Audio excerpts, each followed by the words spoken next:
श्री छत्रपती शिवाजी महाराज मंडळ शिवस्मारक तर्फे 1 जानेवारी रोजी शिवस्मारक सभागृहात कैलासवासी अनंत कुलकर्णी स्मृती वक्तृत्व स्पर्धेचे आयोजन करण्यात आल्याची माहिती शिवस्मारकचे अध्यक्ष रंगनाथ बंकापुरे यांनी दिली।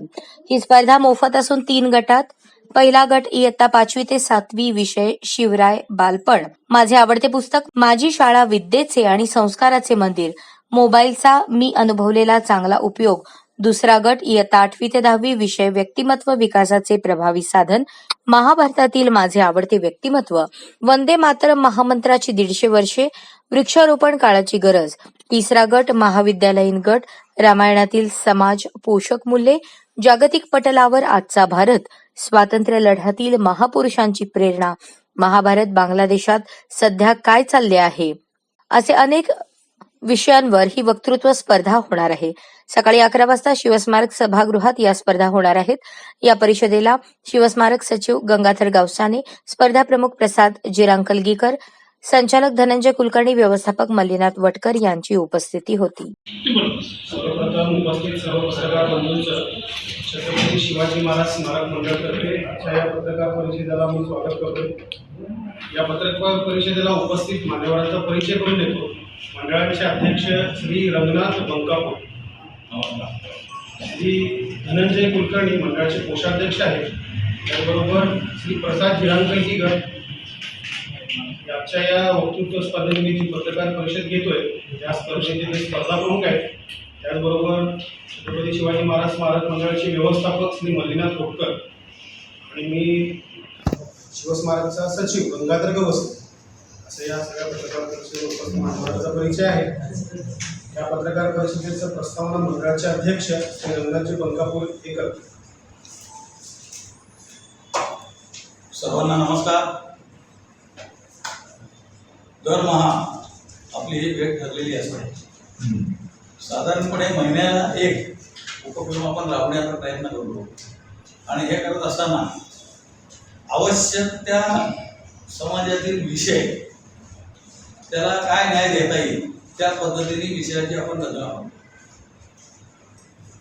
मग त्यात सूर्यनमस्कार स्पर्धा आहेत, किल्ले बांधणी स्पर्धा आहे, भजन स्पर्धा आहे, आरोग्य स्पर्धा आहे, अनेक स्पर्धा आहेत। त्यापैकी ही एक स्पर्धा आहे। मंडळाचे माजी अध्यक्ष, संघाचे ज्येष्ठ कार्यकर्ते श्री अनंतराव कुलकर्णी यांच्या स्मृतीप्रित्यर्थ आपण या स्पर्धांचं आयोजन करतो।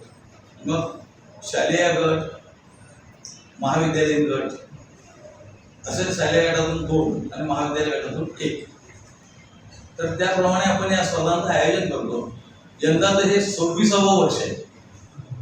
गेल्या वेळी आपण 25वा वर्ष साजरा केला, आता हे 26वे वर्ष आहे आणि साधारणपणे आमचे जे काही उपक्रम आहेत सगळे याच पद्धतीने आहेत। कुठल्या 30 वर्ष झाले, कुठले 40 वर्ष झाले आणि समाजाला आवश्यक जे जे काय करता येईल, प्रत्येक विषयाला स्पर्श होईल अशाच पद्धतीनं आपली ही सगळी एकूण रचना असते।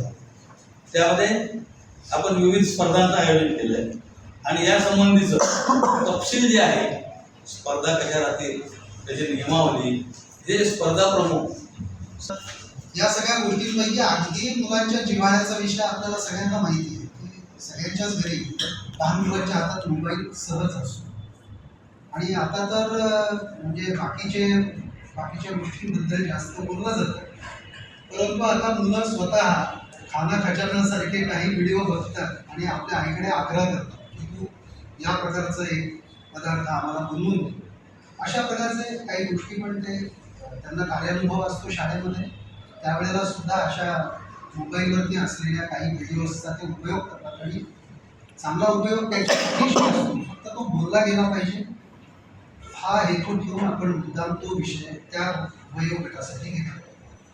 तसाच 8वी ते 10वी गटासाठी सुद्धा आपण मुद्दाम त्याच्यातलाच एक विषय घेतलाय, मोबाईल व्यक्तिमत्व विकासाचे प्रभावी साधन, महाभारतातील माझे आवडते व्यक्तित्व, वंदे मातरम महामंत्राची 150 वर्ष, 150 वर्ष पूर्ण झालेली आहेत, बंकिमचंद्रांनी वंदे मातरम आपल्याला देऊन, आणि वृक्षारोपण काळाची गरज सध्या चर्चेला असलेले विषय आहेत।